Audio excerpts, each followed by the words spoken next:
Hello friends, good morning. നമ്മുടെ Kerala TV സീരിയലിലേക്ക് എല്ലാവർക്കും സ്വാഗതം. അങ്ങനെ നയന വീട്ടിൽ നിന്ന് പോയതിന് ശേഷം നമ്മുടെ ആദർശനാണെന്നുണ്ടെങ്കിൽ ആകെ സമാധാനക്കേട. അവസാനം വന്ന് പൂജാമുറിയിൽ കയറി ഭഗവാന്റെ മുന്നിൽ ഏത്തവിടാൻ വരെ തുടങ്ങി.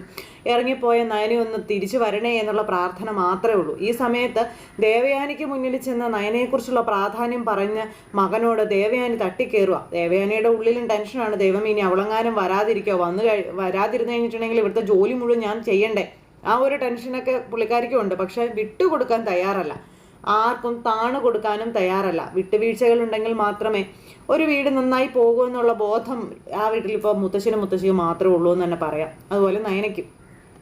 അങ്ങനെ നയനയാണെന്നുണ്ടെങ്കിൽ അനുജത്തിയുടെ കാര്യങ്ങൾക്ക് വേണ്ടി നെട്ടോട്ട് ഓടിക്കൊണ്ടിരിക്കുക. ഈ സമയത്ത് ആദർശാണെന്നുണ്ടെങ്കിൽ സമാധാനം കേട്ട് അതിലേ ഓടിക്കൊണ്ടിരിക്കുന്നു.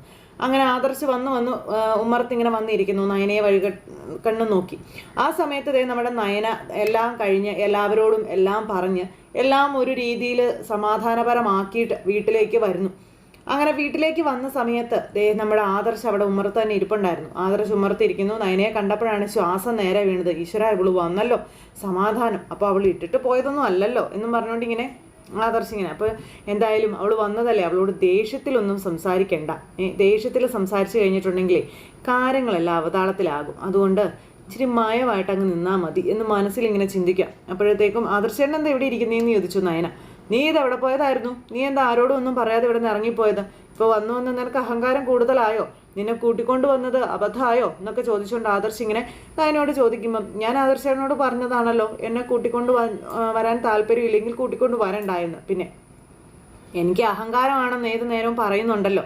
എൻ്റെ മനസ്സിൻ്റെ വിങ്ങൽ എന്താണെന്ന്, അല്ലെങ്കിൽ എൻ്റെ മനസ്സിൻ്റെ സാഹചര്യങ്ങൾ എന്താണെന്ന് ആദർശേട്ടൻ ഒരിക്കലെങ്കിലും മനസ്സിലാക്കിയിട്ടുണ്ടോ എന്നിങ്ങനെ ചോദിക്കുന്ന നയനയോട്, നിൻ്റെ വിഷമം എന്താണെന്ന് നീ എന്നോട് പറഞ്ഞാലല്ലേ ഞാൻ അറിയുകയുള്ളൂ, അല്ലാതെ ഇപ്പം നിൻ്റെ വിഷമം ഞാനെങ്ങനെ അറിയാനാണെന്ന് ചോദിച്ചു.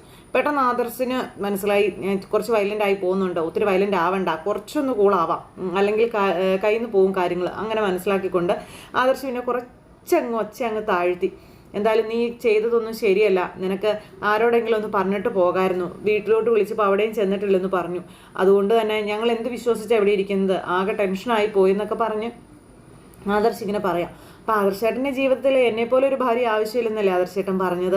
അപ്പോൾ പിന്നെ ഞാൻ എവിടെ പോയാലും ആദർശേട്ടൻ എന്താണെന്നൊക്കെ ചോദിച്ചപ്പം, ഇത് തന്നെയാണ് കുഴപ്പം, നിൻ്റെ അഹങ്കാരത്തിന് ഒരു കുറവില്ലല്ലോ എന്ന് പറഞ്ഞ ആദർശ. ഞാൻ അഹങ്കരിക്കാനൊന്നും വന്നതല്ല ആദർശേട്ടാ, എൻ്റെ മനസ്സിൽ കുറേ വിഷമങ്ങളുണ്ട്. എൻ്റെ മനസ്സിലെ വിഷമങ്ങളും അല്ലെങ്കിൽ ഈ കുടുംബത്തിന് വരാൻ പോകുന്ന ഭവിഷ്യത്തുകളും ഇറക്കി വെക്കേണ്ടത് എൻ്റെ ഉത്തരവാദിത്വമാണ്. അതുകൊണ്ട് തന്നെ അത് ചെയ്തേ പറ്റൂ. അത് ചെയ്യേണ്ട സമയത്ത് ചെയ്യേണ്ട ആദർശേട്ടാ എന്ന് ചോദിച്ചുകൊണ്ട് നമ്മുടെ നയന അകത്തേക്ക് കയറിപ്പോയി. അപ്പോൾ അകത്തേക്ക് നയന കയറിപ്പോയത് കനകത്തിനെ കാണാനാണ്. അപ്പോൾ ആദർശ് അവിടെ നിന്ന് ചിന്തിക്കുക, അതെന്തായിരിക്കും അവൾ അങ്ങനെ പറഞ്ഞിട്ട് പോയത്, ഈ വീട്ടിൽ പറ്റി എന്ത് ഭാരം അവൾക്ക്, അതെന്താ അവൾ അങ്ങനെ എന്നൊക്കെ ചിന്തിച്ച് ആദർശ് അവിടെ നിൽക്കുന്നു. ഈ സമയത്ത് നമ്മുടെ നയന നേരെ കനകത്തിൻ്റെ അടുത്തേക്ക് പോയി. കനകമാണെന്നുണ്ടെങ്കിൽ അവിടെ സങ്കടപ്പെട്ട് അങ്ങനെ ഇരിക്കുക. അപ്പോൾ അമ്മയ്ക്കരികിലേക്ക് മകൾ ചെന്നു. മകളെ കണ്ടപ്പോഴേക്കും അമ്മ ഓടി ചെന്നിട്ട്, മോളെ നീ ഇതെവിടെ പോയതായിരുന്നു, എന്തായി മോളെ എന്നൊക്കെ ചോദിച്ചു. അപ്പം ഞാൻ നന്ദുവിനെ കാണാൻ പോയതാണെന്ന് പറഞ്ഞ് അങ്ങനെ നമ്മുടെ നയന കാര്യങ്ങൾ പറയാം. അവളോട് ഞാൻ പറഞ്ഞ് കാര്യങ്ങളെല്ലാം മനസ്സിലാക്കിയിട്ടുണ്ടമ്മേ. അതുപോലെ തന്നെ ഞാൻ ആ കുട്ടിയെയും പോയി കണ്ടു, രണ്ടുപേരെയും കണ്ട് സംസാരിച്ചിട്ടാണ് ഞാൻ വരുന്നത്. നമ്മുടെ നന്ദു കാരണം ഇനി നമുക്ക് കരയേണ്ടി വരില്ല. അവളോട് ഞാൻ കാര്യങ്ങളെല്ലാം പറയേണ്ടതുപോലെ പറഞ്ഞ് മനസ്സിലാക്കി കൊടുത്തിട്ടുണ്ട്. ഒരിക്കലും അവൾ അനിയെക്കുറിച്ച് ഇനി ഓർക്കുകയോ അല്ലെങ്കിൽ അനിയുടെ ജീവിതത്തിലേക്ക് കടന്നു വരാനായിട്ട് ചിന്തിക്കുകയോ ഇല്ല. അനാമികയോടും കാര്യങ്ങളെല്ലാം പറഞ്ഞ് മനസ്സിലാക്കിയിട്ടുണ്ട്. അനാമികയ്ക്ക് വാക്ക് കൊടുത്തിട്ടാണ് ഞാൻ വന്നിരിക്കുന്നത് എന്നുള്ള കാര്യങ്ങളൊക്കെ നമ്മുടെ നയന ഇങ്ങനെ പറഞ്ഞു. അപ്പോൾ ഇപ്പോഴാ മോളെ അമ്മയ്ക്കൊന്ന് സമാധാനമായത്. മറ്റാര് പറഞ്ഞിട്ട് കേട്ടില്ലെങ്കിലും നീ പറഞ്ഞാൽ നന്ദുമോള് കേൾക്കും. നന്ദൂട്ടന് നീ പറയുന്ന വാക്കുകളോട് വിലയും മതിപ്പും കൂടുതലാണെന്നൊക്കെ പറഞ്ഞു. പക്ഷെ അവളുടെ മനസ്സിൽ എങ്ങനെയാമ്മ ഇങ്ങനെ ഒരു തോന്നലുണ്ടായത്, എനിക്കതിനെപ്പറ്റി ചിന്തിക്കാൻ കൂടി കഴിയില്ലെന്നും പറഞ്ഞ് അങ്ങനെയൊക്കെ പറയും. അപ്പോൾ അതൊക്കെ പറഞ്ഞ് ഇവർ തമ്മിൽ സംസാരിച്ചുകൊണ്ടിരിക്കുമ്പോഴാണ് ദേവയാനി അതുവഴി വരുന്നത്. ഓ, നീ വന്നോ? ഞാൻ ഓർത്തു നീ ഇവിടെ നിന്ന് അങ്ങ് പോയതാണെന്ന്, നിൻ്റെ ശല്യം തീർന്നെന്നാണ് ഞാൻ വിചാരിച്ചത്. എന്തായാലും നാശം തിരിഞ്ഞു കയറി വന്നല്ലോ എന്നും പറഞ്ഞ് അങ്ങനെ ദേവയാനി പറയുമ്പോൾ, ഞാൻ അങ്ങനെ ആർക്കും ശല്യമായിട്ടൊന്നും എവിടെയും കടിച്ചു തൂങ്ങാൻ ഉദ്ദേശിച്ചിട്ടില്ല അമ്മേ.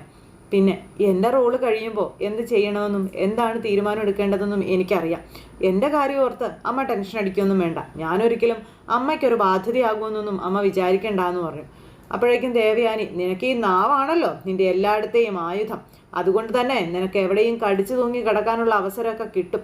ആ അവസരം നീ നന്നായി ഉപയോഗപ്പെടുത്തുകയും ചെയ്യുന്നവളാണെന്ന് എനിക്കറിയാം. പിന്നെ നീ എൻ്റെ മുന്നിൽ നിന്ന് കൂടുതൽ സംസാരിക്കുകയൊന്നും വേണ്ടെന്ന് പറഞ്ഞു.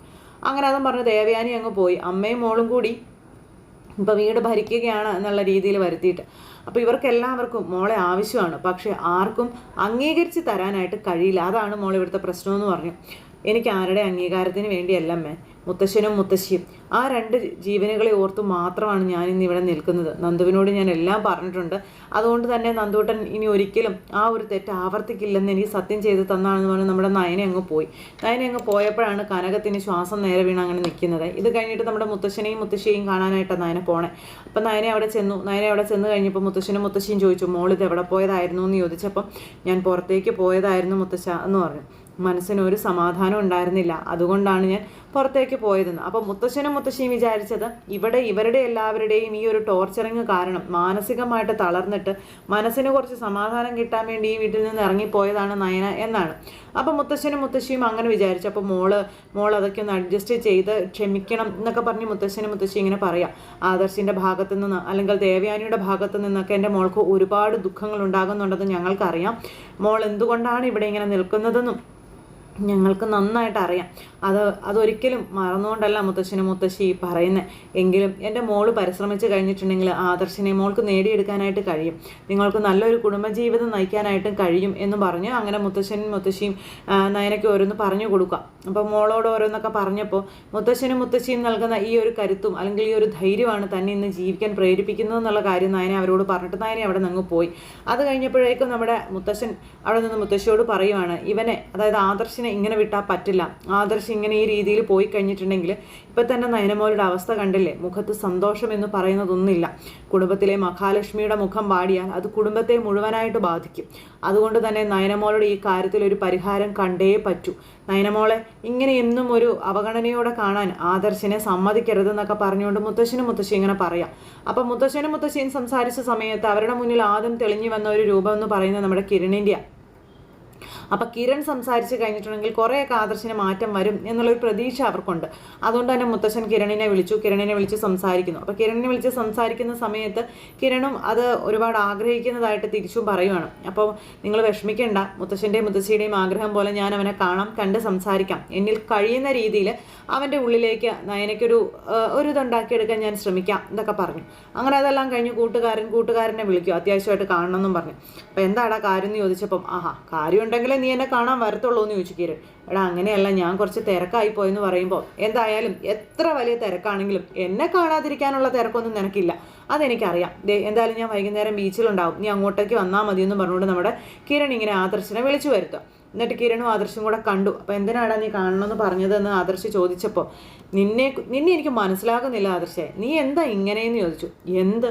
അല്ല നയനയും നീയും തമ്മിൽ ഇപ്പോൾ എങ്ങനെയാണെന്ന് ചോദിച്ചപ്പം അതിപ്പോൾ വലിയ കുഴപ്പമൊന്നും ഇല്ലാണ്ട് പോണു, പിന്നെ അവൾക്ക് അഹങ്കാരം കുറച്ച് കൂടുതലാണ് എന്ന് പറഞ്ഞുകൊണ്ട് കിരണിനോട് ഈ ആദർശ് ഇങ്ങനെ പറയുമ്പോൾ അവൾക്ക് അഹങ്കാരം കൂടുതലാണെന്ന് നീ പറയുന്നു. എൻ്റെ നോട്ടത്തിൽ നയനി എന്ന് പറയുന്ന പെൺകുട്ടി കല്യാണിക്കൊപ്പം നിൽക്കുന്ന ഒരു കുട്ടിയാണ്. അവൾക്കൊരിക്കലും അഹങ്കാരം എന്നുള്ളത് എനിക്ക് തോന്നിയിട്ടില്ല. പിന്നെ ന്യായത്തിൻ്റെ കൂടെയും സത്യത്തിൻ്റെ കൂടെയും മര്യാദയുടെ കൂടെയാണ് നയന നിൽക്കുന്നത്. അതുകൊണ്ട് തന്നെ അതൊരു ഒരു അഹങ്കാരമായിട്ടായിരിക്കും നിനക്ക് തോന്നുന്നത്. അങ്ങനെ തോന്നാൻ കാരണം നീ തികഞ്ഞൊരു അഹങ്കാരിയായിട്ടാണെന്ന് കിരൺ പറഞ്ഞു. നീ ഒരിക്കലെങ്കിലും നയനയുടെ മുന്നിൽ ഒരു ഭർത്താവ് എന്നുള്ള രീതിയിൽ അല്ലെങ്കിൽ ആ ഒരു സ്നേഹത്തോടെ ആ ഒരു കരുതലോടെ സംസാരിച്ചിട്ടുണ്ടോ? ജസ്റ്റ് ഒന്ന് നിന്നു കൊടുത്തിട്ടുണ്ടോ? ഇല്ലല്ലോ. എപ്പോൾ നയനയെ കണ്ടാലും കടിച്ചു കീറാൻ പാകത്തിനല്ലേ നീ സംസാരിക്കാറ്? അങ്ങനെയുള്ള നിനക്ക് നയനയ്ക്ക് അഹങ്കാരം ഉണ്ടെന്ന് പറയാൻ എന്ത് അവകാശമുള്ളത് അല്ലെങ്കിൽ എന്ത് യോഗ്യത ഉള്ളതെന്ന് ചോദിച്ചു. അപ്പോൾ എടാ ഞാൻ മാക്സിമം അവളുടെ മുന്നിൽ ഇങ്ങനെ താണു കൊടുക്കുന്നുണ്ടെന്ന് പറഞ്ഞപ്പം ഇല്ല ആദർശേ, നീ ഒരിക്കലും നയനയുടെ മുന്നിൽ ചെറുതാകാൻ ആഗ്രഹിക്കുന്നില്ല അല്ലെങ്കിൽ താണു കൊടുക്കാൻ ഇല്ലാത്ത ഒരാളാണ്. അതുകൊണ്ട് നീ എൻ്റെ മുന്നിൽ കള്ളമൊന്നും പറയണ്ടെന്ന് പറഞ്ഞു. പിന്നെ കുടുംബജീവിതത്തിൻ്റെ അടിത്തറയെന്ന് പറയുന്നത് പരസ്പരം വിശ്വാസവും വിട്ടുവീഴ്ചകളും ഒക്കെയാണ്. അതുള്ളിടത്തെ സമാധാനമായിട്ടൊരു ജീവിതം ഉണ്ടാവുകയുള്ളൂ. നീ എൻ്റെയും കല്യാണിയുടെയും കാര്യം തന്നെ നോക്ക്. ഞങ്ങളുടെ ജീവിതത്തിൽ മറ്റാരേക്കാളും പ്രാധാന്യം ഞങ്ങൾ കൊടുക്കുന്നത് ഞങ്ങൾക്ക് തന്നെയാണ്.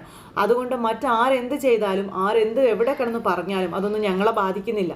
നീ നിൻ്റെ ജീവിതത്തിൽ, നിന്നോട് ഞാൻ കഴിഞ്ഞ പ്രാവശ്യം പറഞ്ഞതല്ലേ, നീ നിൻ്റെ ജീവിതത്തിൽ അമ്മയ്ക്ക് കൊടുക്കേണ്ട സ്ഥാനം അമ്മയ്ക്കും ഭാര്യയ്ക്ക് കൊടുക്കേണ്ട സ്ഥാനം ഭാര്യയ്ക്കും കൊടുക്കുക. അപ്പം തീരാവുന്ന പ്രശ്നമല്ലേ ഇതുള്ളൂ. അമ്മയെ ബോധ്യപ്പെടുത്താൻ വേണ്ടി അങ്ങനെ ആ ഒരു ഇതിൽ നീ പോവേണ്ട കാര്യമൊന്നുമില്ല. കാരണം നഷ്ടപ്പെട്ടു പോകുന്നത് നിൻ്റെ ജീവിതമാണ്. അമ്മയ്ക്ക് വേണ്ടി നീ നശിപ്പിച്ച് കളയുന്നത് നിൻ്റെ ജീവിതമാണ്. നിനക്ക് ജീവിച്ചാൽ മാത്രമേ നിൻ്റെ ജീവിതമാവുകയുള്ളൂ എന്നും പറഞ്ഞുകൊണ്ടൊക്കെ ഇങ്ങനെ ആദർശിന് കുറേയൊക്കെ പറഞ്ഞു കൊടുത്തു കിരൺ. ഇപ്പോഴും നിങ്ങൾ തമ്മിലുള്ള ആ ഒരു അകലത്തിൻ്റെ കാരണം നിങ്ങൾ തമ്മിലുള്ള അടുപ്പക്കുറവിൻ്റെ തന്നെയാണ്. ഇനി നയന എല്ലാ അർത്ഥത്തിലും നിന്റെ ഭാര്യ ആയിട്ടില്ല എന്നുണ്ടെങ്കിൽ നമുക്കൊരു ഹണിമൂൺ ട്രിപ്പ് തന്നെ അങ്ങ് പ്ലാൻ ചെയ്തേക്കാം. അങ്ങനെ ഒരു യാത്രയിലൂടെയെങ്കിലും നിങ്ങൾക്കിടയിലുള്ള ഈ ഒരു അകലം ആ ഒരു അകലം മാറും എന്ന് എനിക്ക് ഉറപ്പുണ്ടെന്നൊക്കെ പറഞ്ഞപ്പം അതൊന്നും വേണ്ടടാ, അതിൻ്റെ ഒന്നും ആവശ്യമില്ലെന്നും പറഞ്ഞുകൊണ്ട് നമ്മുടെ ആദർശ് ഇങ്ങനെ പറയാം. അപ്പോൾ ഇത് തന്നെയാണ് നിന്റെ കുഴപ്പം. എന്തെങ്കിലും ഒരു നല്ല കാര്യം പറഞ്ഞാൽ അതൊന്നും വേണ്ടെന്നും അതിനെല്ലാം ഒരു തടസ്സം ഇടുന്നത് തന്നെ നിന്റെ സ്വഭാവത്തിൽ അഹങ്കാരത്തിൻ്റെ ലക്ഷണമാണെന്ന് ഇപ്പം എനിക്ക് മനസ്സിലായെന്നും പറഞ്ഞുകൊണ്ട് നമ്മുടെ കിരൺ, നിനക്കിനി എന്ത് തോന്നിയാലും ശരി, നിനക്കും നയനയ്ക്കും വേണ്ടി ഒരു ഹണിമൂൺ ട്രിപ്പ് ഞാനും കല്യാണിയും ചേർന്ന് റെഡിയാക്കും. അവിടെ നീ പോയേ പറ്റൂ, നയനയും നീയും പോയേ പറ്റൂ, അതിന് യാതൊരു സംശയമില്ല എന്ന് പറഞ്ഞു. അങ്ങനെ നമ്മുടെ കിരൺ തറപ്പിച്ച് പറഞ്ഞിട്ട് ആദർശിനെ വീട്ടിലേക്ക് വിട്ടു. ആദർശിനെ വീട്ടിലേക്ക് വിട്ട് കഴിഞ്ഞപ്പോഴാണെങ്കിലോ നമ്മുടെ ആദർശിന് കിരൺ പറഞ്ഞ കാര്യങ്ങളെല്ലാം ഇങ്ങനെ ഇരുന്ന് ആലോചിക്കാനുള്ള ഒരു ടൈം കിട്ടി. എന്നിട്ട് ഇങ്ങനെ ആലോചിക്കുക. അപ്പോൾ നയനയുടെ മുന്നിൽ താണു കൊടുക്കണം. അപ്പോൾ ഒരു പെണ്ണുങ്ങളും സഹിക്കാത്ത രീതിയിൽ തന്നെയാണ് നയന തൻ്റെ കൂടെ ജീവിക്കുന്നത്. നയനയ്ക്ക് ഉണ്ടാവില്ല ആഗ്രഹങ്ങൾ, അങ്ങനെയൊക്കെ ഇങ്ങനെ ചിന്തിക്കാം. അത് കഴിഞ്ഞപ്പോഴത്തേക്കും നമ്മുടെ നയന ഇങ്ങനെ റൂമിലേക്ക് വന്നു കഴിഞ്ഞപ്പോഴേക്കും നമുക്കൊന്ന് ചുമ്മാ പുറത്ത് പോയാലോ എന്ന് ആദർശ് ചോദിച്ചു. ഈ സമയത്തോ? നമുക്ക് പോകാം എന്ന് പറഞ്ഞുകൊണ്ട് ഇങ്ങനെ ആദർശ് നിർബന്ധിച്ച് നയനയെ കൊണ്ടുപോവുക. അങ്ങനെ രണ്ടുപേരും കൂടെ കാറെടുത്ത് പുറത്തേക്ക് പോണ വഴിക്ക് ഇങ്ങനെ ഇന്ന് എന്ത് പറ്റി എൻ്റെ ഭർത്താവിന് എന്നോട് ഇത്രയ്ക്ക് സ്നേഹം, ഞാനിന്നൊന്ന് പുറത്തൊക്കെ പോയാൽ കൊള്ളാം എന്ന് ആലോചിച്ചിരിക്കുന്ന സമയത്താണ് ആദർശേട്ടൻ ഇങ്ങനെ എന്നോട് പറഞ്ഞതെന്ന് പറയുമ്പോൾ ഇന്ന് മുഴുവൻ നീ പുറത്തായിരുന്നില്ലേ എന്ന് ചോദിച്ചു. അത് പിന്നെ ആദർശേട്ടൻ ഞാനതിന് ആവശ്യമില്ലാത്ത ഒരു കാര്യങ്ങൾക്കും പുറത്ത് പോകാറില്ലല്ലോ. ഞാൻ ഒറ്റയ്ക്ക് പോകുന്നത് പോലെയാണോ ആദർശേൻ്റെ കൂടെ പോകുന്നത്? എൻ്റെ ഭർത്താവിനൊപ്പം പുറത്തൊക്കെ ചുറ്റാൻ പോകുന്നത് എത്ര ഇഷ്ടമാണെന്ന് എനിക്കറിയോ. പുറത്തുനിന്ന് ഫുഡ് കഴിക്കാൻ ഒക്കെ എനിക്ക് എത്ര ഇഷ്ടമുണ്ടെന്ന് അറിയാമെന്ന് ചോദിച്ചു. അത് കഴിഞ്ഞപ്പോൾ ഇവരിങ്ങനെ വന്നുകൊണ്ടിരിക്കുന്ന സമയത്താണ് അതിലെ മുല്ലപ്പൂവിൻ്റെ ഇത് കണ്ടത്. നിനക്ക് മുല്ലപ്പൂ വേണമെന്ന് ചോദിച്ചു. വേണമെന്ന് പറഞ്ഞു. വേഗം തന്നെ ആദർശ് വണ്ടി നിർത്തി മുല്ലപ്പൂ വാങ്ങിച്ചു. മുല്ലപ്പൂ വാങ്ങിച്ചിട്ട് നയനയ്ക്ക് കൊടുത്തപ്പം മേടിച്ച ആൾ തന്നെ തലയിൽ ചൂടി തന്നാൽ എന്താണെന്ന് നയന ചോദിച്ചു. അപ്പോൾ ആദർശ് നയനയുടെ തലയിൽ ചൂടി കൊടുത്തു. അങ്ങനെ മുല്ലപ്പൂവും ആദർശ് ചൂടി കൊടുത്തതിൻ്റെയും ഒക്കെ ആ ഒരു സന്തോഷത്തിൽ നമ്മുടെ നയന വണ്ടിയിലിരിക്കുക. അപ്പോൾ അങ്ങനെ അവർ പോകുന്നു. അതിനുശേഷം ഒരു റെസ്റ്റോറൻറ്റിൽ കയറി ഫുഡ് കഴിക്കാനായിട്ട്. അപ്പോൾ ആ റെസ്റ്റോറൻറ്റിൽ കയറി ഇവർക്ക് ഇഷ്ടമുള്ള ഫുഡ്, അപ്പോൾ നയനോട് ചോദിച്ചു എന്നാ ഫുഡാണ് വേണ്ടതെന്ന്. നയനക്ക് ഇഷ്ടമുള്ളത് നയന പറഞ്ഞു. അങ്ങനെ ഇവർ രണ്ടുപേരും കൂടെ ഫുഡ് കഴിക്കുന്നു. അങ്ങനെ കഴിച്ചുകൊണ്ടിരിക്കുമ്പോൾ നയനക്ക് വീണ്ടും ഒരാഗ്രഹം, നമുക്കൊന്ന് ബീച്ചിൽ പോയാലോ എന്ന്. ഈ രാത്രി ബീച്ചിലൊക്കെ പോകാൻ പറ്റുമോ, അങ്ങോട്ടൊക്കെ പോകാൻ പറ്റുമോ എന്നുള്ള രീതിയിൽ നമ്മുടെ ആദർശ് സംസാരിച്ചപ്പോൾ പ്ലീസ് ആദർശേട്ടാ, എന്തായാലും നമ്മൾ പുറത്തേക്കൊക്കെ വന്നില്ലേ, നമുക്കൊന്ന് പോകാം ആദർശേട്ടാ, പ്ലീസ് ആദർശേട്ടാ എന്നും പറഞ്ഞുകൊണ്ട് നയന ഇങ്ങനെ നിർബന്ധിച്ചു. ശരി എന്നും പറഞ്ഞുകൊണ്ട് രണ്ടുപേരും കൂടി ബീച്ചിലും പോയി. ബീച്ചിലിങ്ങനെ പോയി രണ്ടുപേരും കൂടെ തിരമാലകളൊക്കെ എണ്ണി ഇങ്ങനെ നിൽക്കുകയാണ്. അങ്ങനെ നമ്മുടെ നയനയും ആദർശം കണ്ണും കോർത്തു എന്നൊക്കെ പറയുന്നത് പോലെ വളരെ സ്നേഹത്തോടെ അങ്ങനെ ആ ഒരു പ്രണയത്തിൻ്റെതായ ആ ഒരു സിറ്റുവേഷനിലൂടെ കടന്നു പോകുന്നു. അങ്ങനെ മനസ്സിലെ അകലം കുറഞ്ഞ് ആദർശിനിത ഇപ്പം നയനയോട് ഏകദേശം അടുപ്പമൊക്കെ ആയി തുടങ്ങി. അങ്ങനെ അടുപ്പവും ഇഴയടുപ്പവും ഒക്കെ ആയിട്ട് രണ്ടുപേരും കൂടി ഇങ്ങനെ അവിടെ നിൽക്കുക, കൈയൊക്കെ കോർത്ത് പിടിച്ച്. അതിന് ശേഷം അവിടെ ഇതിലങ്ങനെ ബീച്ചിലങ്ങനെ ഇരുന്ന് കണ്ണിലൊക്കെ നോക്കി രണ്ടുപേരും കൂടി ഇങ്ങനെ വളരെ സന്തോഷമായിട്ട് അങ്ങനെ ഇരിക്കുന്നു. ഇതെല്ലാം കഴിഞ്ഞ് അവർ വീട്ടിൽ റൂമിൽ ചെന്ന് കഴിഞ്ഞപ്പോഴാണെങ്കിലും നയനയെ ഒരു എന്താ പറയുന്നത് ഒരു അന്യയെ പോലെയായിരുന്നു ഇത്രയും കാലം നമ്മുടെ ആദർശ് കണ്ടിരുന്നതും മാറ്റി നിർത്തിയിരുന്നതും. അങ്ങനെ നയനയെ ആ ഒരു ലെവലിലേക്ക് എത്തിച്ച് നിർത്തിയിരുന്ന ആദർശതയെ നമ്മുടെ നയനയോട് അടുത്ത് ഇടപഴകാനായിട്ട് ശ്രമിക്കുന്നു. അങ്ങനെ നയനയോടെ കെട്ടിപ്പിടിച്ച് കിടക്കാനും നയനയ്ക്ക് അടുത്തേക്ക് ചെല്ലാനും ഒക്കെയുള്ളൊരു ഇത് കാണിക്കാം. അപ്പോൾ രാവിലെ നേരം വെളുത്ത് എഴുന്നേറ്റ് നമ്മുടെ നയന നോക്കുമ്പോൾ ആദർശ് നയനയെ കെട്ടിപ്പിടിച്ച് കിടക്കുന്ന കാഴ്ചയാണ് നയന കാണുന്നത്. ഇത് കണ്ടപ്പോഴേക്കും നമ്മുടെ നയനയ്ക്ക് അത്ഭുതം, ഇതെന്താ ഞാൻ ഈ കാണുന്ന സ്വപ്നമാണോ എന്നുള്ളൊരിതിന് നമ്മുടെ നയന ഇങ്ങനെ ചിന്തിക്കുക കേട്ടോ. അപ്പോൾ എല്ലാ പ്രതിസന്ധികളും തരണം ചെയ്തു എന്ന് പറയാം, അല്ലെങ്കിൽ എല്ലാ ശത്രുതകളും മറന്നുകൊണ്ട് നമ്മുടെ നയനയെ സ്വന്തം ഭാര്യയായി ചേർത്ത് പിടിച്ച് അംഗീകരിച്ച് നമ്മുടെ ആദർശും അതുപോലെ നയനയും കൂടി ജീവിക്കാൻ ആരംഭിച്ചിരിക്കുന്നു. ഇനി അവർക്ക് ഹണിമൂൺ ആ ഒരു ഇതിലേക്ക് അങ്ങ് പോവുകയാണ് കാര്യങ്ങൾ. പ്രശ്നങ്ങളെല്ലാം നയന താൽക്കാലികമായിട്ട് ഒതുക്കി വെച്ചത് കൊണ്ട് എനിക്ക് സമാധാനമായിട്ട് ഇനി ഹണിമൂൺ ട്രിപ്പിനൊക്കെ അടിച്ച് പൊളിച്ചൊക്കെ ഓരോന്നൊക്കെ ചെയ്യാം. ഇതെല്ലാം കഴിഞ്ഞ് നമ്മുടെ നയന കണ്ണ് തുറന്ന് നോക്കുമ്പോൾ ആദർശ് ഇങ്ങനെ കെട്ടിപ്പിടിച്ച് കിടക്കുന്നു. അപ്പം നയനക്ക് എഴുന്നേക്കാൻ പറ്റത്തില്ല. നയന വേഗം തന്നെ ആദർശേട്ടാ എന്ന് പറഞ്ഞ് വിളിച്ചു. ആദർശേട്ടാ എന്ന് പറഞ്ഞ് വിളിച്ചപ്പം ആദർശേട്ടൻ കണ്ണ് തുറന്നു വേഗം എഴുന്നേറ്റിരിക്കുകയാണ്. അപ്പോൾ എനിക്കേ അങ്ങോട്ട് പോകണം എന്നും പറഞ്ഞുകൊണ്ട് നമ്മുടെ നയന. അപ്പോൾ നയന ഇങ്ങനെ എന്നിട്ട് അവിടെ നിന്ന് എഴുന്നേറ്റ് നേരെ വാഷ്റൂമിലേക്ക് പോകുന്നു. അപ്പോഴേക്കും ആദർശിനൊരു കള്ളച്ചിരിയും ഒരു കള്ള നോട്ടവും ഒക്കെ ആയിട്ട് അങ്ങനെ ഇരിക്കുക. അപ്പോൾ കയ്യിലുണ്ടായിരുന്ന പില്ലോ എടുത്ത് കെട്ടിപ്പിടിച്ച് ഇങ്ങനെ ആ ഒരു ഫീലിൽ ഇരിക്കുന്ന സമയത്ത് നമ്മുടെ നയന വാഷ്റൂമിലേക്ക് പോക്ക് ചുമ്മാ ഒന്ന് തിരിഞ്ഞു നോക്കി. അപ്പോൾ ആദർശ് ഇങ്ങനെ ഈ പില്ലോ കെട്ടിപ്പിടിച്ചുകൊണ്ടിരിക്കുന്നത് കണ്ടു. അത് കണ്ടു കഴിഞ്ഞപ്പോൾ തന്നെ നമ്മുടെ നയനയ്ക്ക് മനസ്സിലായി, ഈശ്വര എൻ്റെ ആദർശേട്ടൻ മൊത്തത്തിൽ മാറിയോ, എൻ്റെ ഭർത്താവിന് എന്നോട് മുട്ടം പ്രണയമായി തുടങ്ങിയോ, എന്നോടുള്ള പ്രണയം തലയ്ക്ക് പിടിച്ചോ എന്നൊക്കെ ഇങ്ങനെ നമ്മുടെ നയന ചിന്തിക്കാം. എന്തായാലും ഇത്രയും ദിവസം നമ്മൾ ആദർശിൻ്റെ വെറുപ്പും വിദ്വേഷവും ഒക്കെ നയനയോടുള്ളത് കണ്ടു. ഇനി അങ്ങോട്ടുള്ളത് ആ വെറുപ്പിൻ്റെ അവസാനം പ്രണയമായെന്ന് പറയുമ്പോൾ എത്രത്തോളം വെറുത്തോ അതിൻ്റെ 10 ഇരട്ടിയിലേറെ സ്നേഹം നയനയ്ക്ക് കൊടുക്കാനും നയന ഇനി ആദർശിൻ്റെ കയ്യിൽ നിന്നും മേടിക്കാനും അത് അനുഭവിക്കാനും പോകുന്നു. അപ്പോൾ ഇവർ തമ്മിലുള്ള ആ ഒരു ഹണിമൂൺ ട്രിപ്പും അല്ലെങ്കിൽ ഇവരുടെ രണ്ടുപേരുടെയും ജീവിതത്തിലെ പ്രശ്നങ്ങളെല്ലാം മാറി ഇവർ രണ്ടുപേരും ഒന്നാകുന്നതുമായിട്ടുള്ള സിറ്റുവേഷനുകളും കാര്യങ്ങളും ഒക്കെയാണ് ഇനി അങ്ങോട്ടേക്ക് വരാൻ പോണത്. മരുമകളും മകനും ഒന്നായി എന്ന് അറിഞ്ഞു കഴിയുമ്പോഴത്തേക്കും ദേവയാനിയുടെ ചങ്കു പിളരുന്നതിനേക്കാൾ തുല്യമായിരിക്കും. എന്തായാലും ആരുടെ ചങ്കു പിളർന്നാലും കുഴപ്പമില്ല, ആരെന്ത് വിചാരിച്ചാലും കുഴപ്പമില്ല, തനിക്ക് ജീവിക്കണം അല്ലെങ്കിൽ തൻ്റെ ഭാര്യയെ തനിക്ക് വേണം എന്നുള്ളൊരു ചിന്താഗതി നമ്മുടെ ആദർശിൻ്റെ മനസ്സിലേക്ക് വന്നു. അതുകൊണ്ട് തന്നെ ആദർശ് ഇനി പക്കായായിരിക്കും, അതിന് യാതൊരു സംശയമില്ല. അപ്പോൾ അങ്ങനെയൊക്കെയുള്ളൊരു സിറ്റുവേഷനും കാര്യങ്ങളൊക്കെ കൂട്ടിയിണക്കിക്കൊണ്ട് നല്ല ആട്ടാറ് വെടിച്ചിൽ എപ്പിസോഡായിട്ടാണ് അടുത്ത ആഴ്ചത്തെ കഥകൾ ഇങ്ങ് വരാനിരിക്കുന്നത്. അപ്പോൾ ആരും തന്നെ മിസ് ചെയ്ത് കളയരുത്, എല്ലാവരും കാണണം. അപ്പോൾ എല്ലാവർക്കും നല്ലൊരു ദിവസം ആശംസിച്ചുകൊണ്ട് നിർത്തുകയാണ്. എല്ലാവരുടെയും സപ്പോർട്ടിനും സ്നേഹത്തിനും ഒത്തിരി നന്ദി ഹൃദയത്തിൻ്റെ ഭാഷയിൽ അറിയിക്കുന്നു. അടുത്ത സൂപ്പർ ഹിറ്റ് കഥയുമായി കാണുന്നത് വരെ എല്ലാവർക്കും നന്ദി. അതോടൊപ്പം നമ്മുടെ ചാനൽ ആദ്യമായിട്ട് കാണുന്നവരുണ്ടെങ്കിൽ ഒന്ന് സബ്സ്ക്രൈബ് ചെയ്തേക്കണം കേട്ടോ. തൊട്ടടുത്ത് കാണുന്ന ബെൽ ബട്ടൺ അമർത്തി കഴിഞ്ഞാൽ നമ്മുടെ വീഡിയോസ് എളുപ്പത്തിൽ കാണാൻ കഴിയുന്നതായിരിക്കും. അപ്പോൾ ഒരിക്കൽ കൂടി എല്ലാവരോടും ഹൃദയത്തിൻ്റെ ഭാഷയിൽ 1000 നന്ദി അറിയിച്ചു നിർത്തുന്നു. Thank you. See again. Take care. Bye bye. Happy Sunday.